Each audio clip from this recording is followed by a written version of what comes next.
জাতীয় নাগরিক পার্টির দক্ষিণাঞ্চলের মুখ্য সংগঠক ও কুমিল্লা ৪ আসনের জামাত এনসিপি জোটের প্রার্থী হাসনাত আবদুল্লাহর মনোনয়ন বাতিলের আবেদন জমা দিয়েছে বিএনপির প্রার্থী মঞ্জুরুল আহসান মুন্সী। একই সঙ্গে মঞ্জুরুল আহসান মুন্সীর প্রার্থিতা বাতিল চেয়ে আবেদন করেছে হাসনাত আবদুল্লাহ।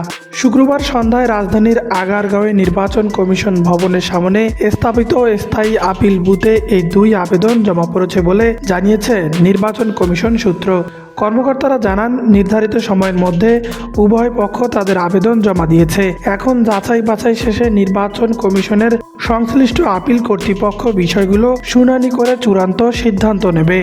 আপিল আবেদনের শুনানি আগামী 10 থেকে 18 জানুয়ারি পর্যন্ত অনুষ্ঠিত হবে। আগারগাঁওয়ে নির্বাচন ভবনের অডিটোরিয়ামে এসব শুনানি হবে। প্রতিদিন গড়ে 70টি করে আপিল আবেদনের শুনানি নেওয়ার পরিকল্পনা করেছে কমিশন।